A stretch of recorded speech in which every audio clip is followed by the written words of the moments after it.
C'est juste magnifique, planant. Ça s'appelle Ahora mit Cibeles, une aura aux petits oignons, si j'ose dire. Bonjour Jonathan Orlan. Bonjour Lise, merci de me recevoir. Merci d'être avec nous.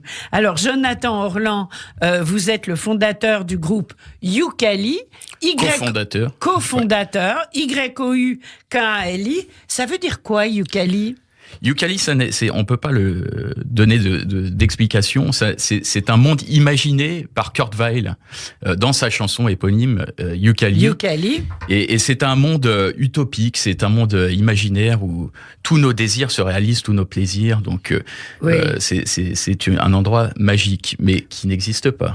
Alors, Jonathan, vous êtes saxophone alto et vous jouez avec Stéphane Tsapis, je sais pas Tsapis, comment. Tsapis, oui, au piano. Oui, alors, quand est-ce que vous avez monté ce groupe Youkali, ce duo, on peut dire ? Oui, c'est un duo. Donc ça remonte à, je pense que c'était 2017. On s'est rencontrés d'abord dans un quintet où on a eu l'occasion de jouer ensemble. Et puis avant que je déménage à Montréal, puisque j'habite en ce moment à Montréal, Stéphane m'a dit on va se faire une petite session d'au revoir. On va viens dans mon petit. Il a un home studio à Saint-Ouen. Il me dit passe, on va jouer quelque chose. Et puis on savait qu'on avait du répertoire commun. Et voilà, il m'a présenté ce morceau, il me dit essayons ça, et puis il m'a pas prévenu qu'il enregistrait. Et à la fin de la session, il m'a remis le fichier, il m'a dit écoute ça, et puis on s'est dit bon bah super, il y a quelque chose qui est en train de se passer, on va enregistrer un disque ensemble, et puis c'est comme ça que ça a démarré. Alors on salue Stéphane qui a pas pu être avec nous ce matin, bien sûr.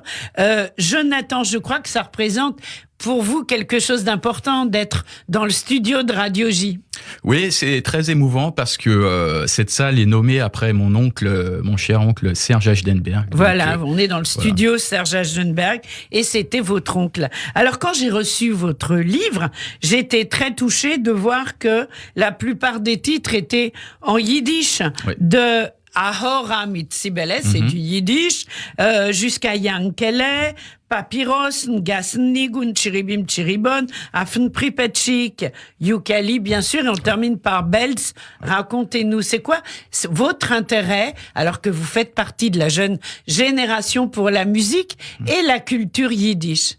Oui, alors ma connexion avec la langue yiddish, mon amour de la langue yiddish. On sait que Serge en avait une immense. Donc il y a ce lien de ce côté-là, il y a le lien du côté de mon père en particulier, parce que ma grand-mère paternelle parlait yiddish avec mon père, donc j'ai vraiment entendu mon père et elle converser en yiddish, et puis avec leur entourage, donc j'ai vraiment baigné là-dedans, et malheureusement je ne parle pas yiddish. Ça va venir. Ça va venir, au prix d'efforts je pense, mais en tout cas je suis imprégné de ça et de cette culture, et puis c'est des chansons que je connais depuis l'enfance, mais c'est la première fois que je sors un album où il y a autant de morceaux yiddish. Il y a toujours eu des petites références, des petites allusions. Mais alors quand vous vous êtes dit avec Stéphane, on a un répertoire commun, c'est un répertoire yiddish ou ça dépasse un peu ça, puisque quand on s'intéresse aux musiques juives d'Europe de l'Est, on peut pas s'empêcher, enfin dans mon cas, d'aller chercher encore plus à l'Est, et puis d'aller chercher les sources, la musique des Balkans, la musique d'Europe de l'Est, et puis on va jusqu'à la Grèce et la Turquie, et puis c'est là qu'on s'est vraiment retrouvé aussi avec Stéphane, qui est très connaisseur de cette musique-là.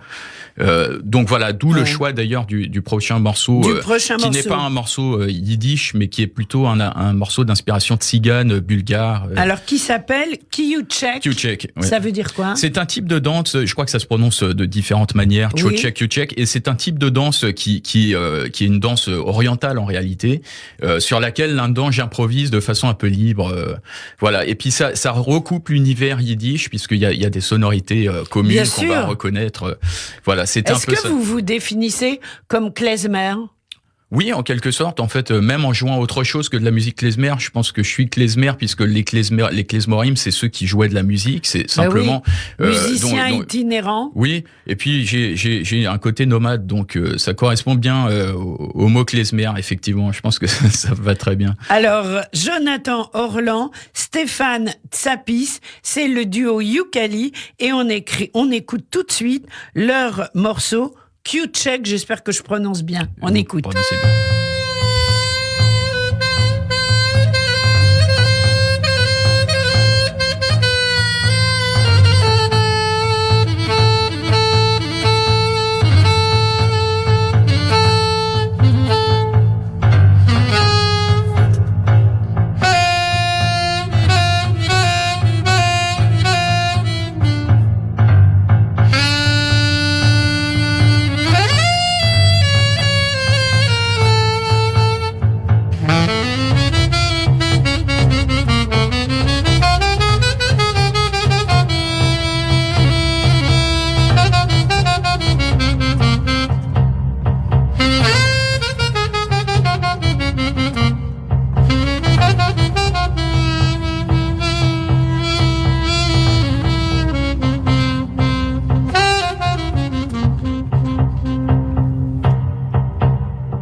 Voilà, Q-Check, c'est un morceau de l'album Yooka-Lee. Jonathan Orlan est en studio avec nous. Alors, Jonathan, on n'est pas seulement là pour présenter, pour faire ce qu'on appelle dans le métier une sortie d'album, entre guillemets.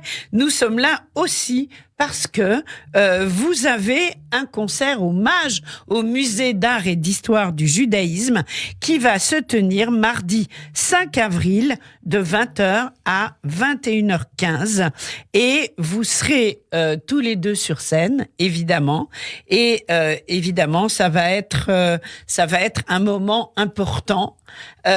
C'est la première fois que vous jouez à Paris avec votre duo ? Alors, on a fait pour l'instant à Paris, intramuros, oui, on a fait une soirée en banlieue récemment, mais chez des particuliers en fait.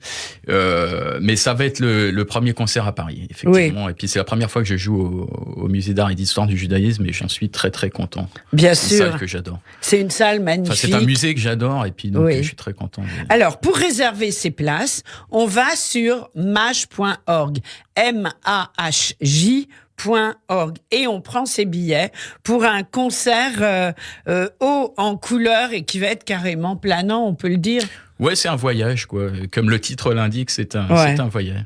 Alors, vous dédicacerez évidemment votre album Hommage. Oui. On le trouve aussi un peu dans les bacs où je crois qu'il faut aller sur Crystal Records. Tout à fait, oui. Il faut aller sur donc là, il est distribué en ligne. Vous pouvez l'acheter, vous pouvez vous procurer des copies physiques qui vous seront expédiées si vous allez sur le site de Crystal Records, qui est le label.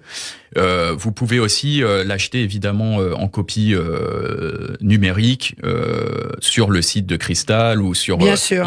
On le trouve sur toutes les plateformes. Alors Crystal, ça c'est Spotify, etc. Bien sûr, c'est important. Et Crystal, ça s'écrit CRISTAL. Voilà. Je préfère le Crystal Records. Voilà, exactement. Le mieux, c'est quand même de venir au Maj le 5 au soir à 20h. Très content de vous voir là-bas. J'en suis sûre et certaine.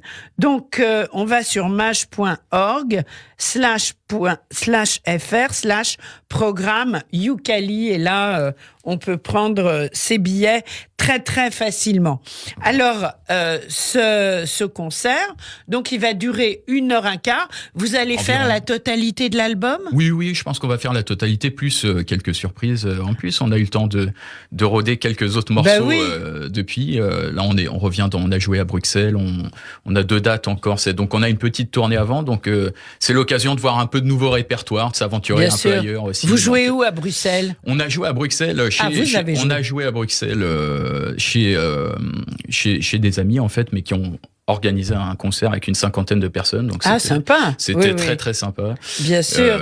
Voilà, puis là on continue dans la région d'Angoulême, chez également une femme qui a ouvert un lieu qui s'appelle le Patio. Donc on fait 2 soirées là-bas la semaine prochaine. Voilà, génial. Et puis le Maj. Et le Maj, bien sûr. Alors, le Maj qui vous rend hommage, si j'ose dire. Vous jouez également à Montréal. Racontez-nous un petit peu la musique à Montréal en ce moment.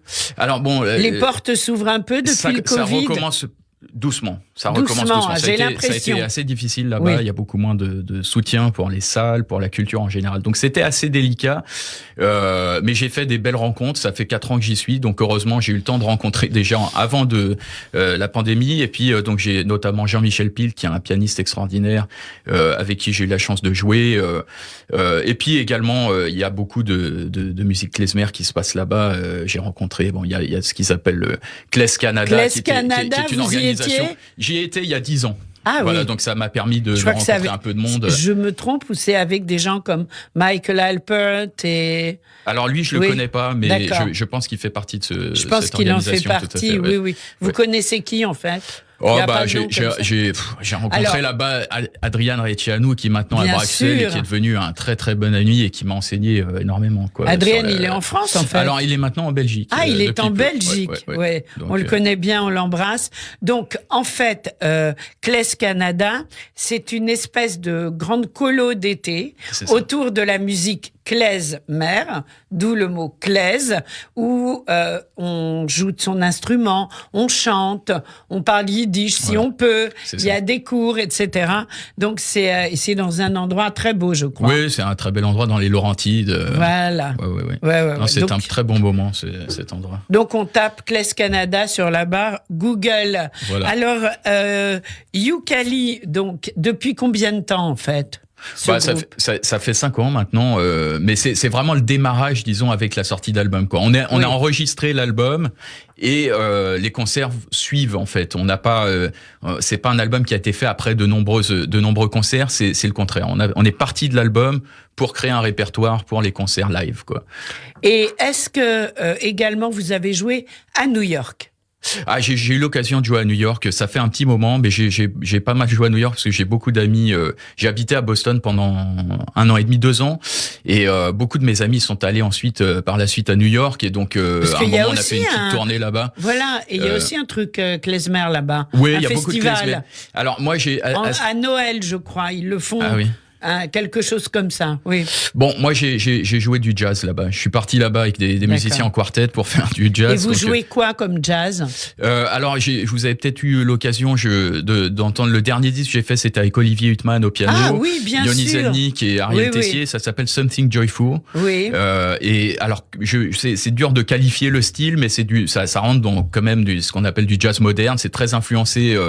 Mes grandes influences, c'est Ornette Coleman, le saxophoniste Ornette Coleman, Cannonball Adderley aussi, Eric Dolphy, tout ça. Et puis c'est un album où il y a surtout des compositions personnelles. Bien sûr. Something Joyful et quelques standards. Mais je l'avais entendu, j'avais pas forcément fait le rapport, donc je vais le réécouter. D'autant plus que on connaît bien ici Olivier Huttman, cet immense pianiste de jazz, qui de plus est responsable de la programmation des soirées jazz de l'Écuge, qu'on apprécie énormément. Je vois que donc vous avez, là ce qu'on vient d'entendre, le premier morceau, c'était un morceau de Naftuli Brandwein. Oui. Quels sont vos auteurs favoris dans ce domaine? Alors bon, Naftuli Brandwein, Dave Taras, c'est les 2 clarinettistes de référence dans la musique klezmer. Là, c'est un arrangement un peu particulier de Tim Sparks, donc qui a été commissionné par John Zorn. Oui, et John Zorn, c'est aussi une influence puisque c'est quelqu'un d'extrêmement créatif et qui c'est le label. C'est Tzadik, c'est Radical Jewish Culture. Enfin, il a plusieurs. Mais donc ça, c'est une source d'inspiration. Il y a un album que j'ai réécouté récemment dans le genre du renouveau klezmer comme ça, qui n'est pas très connu, qui date de 2000 environ, je pense, qui est de Don Byron, un clarinettiste noir américain qui est un fantastique musicien de jazz et aussi en fait le meilleur pour moi clarinettiste de klezmer. Oui.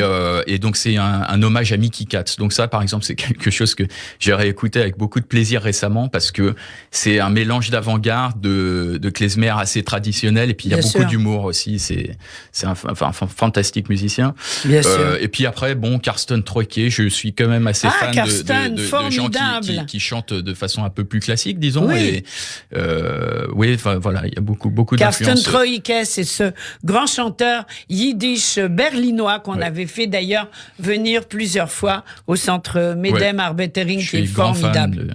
Grand fan de Karsten. En plus, c'est un non seulement un chanteur talentueux, mais en plus, il dégage une émotion et voilà. Mais ça m'est souvent arrivé dans l'émission, dans le Yiddish Show de Radio J, de passer Karsten Troike. Voilà.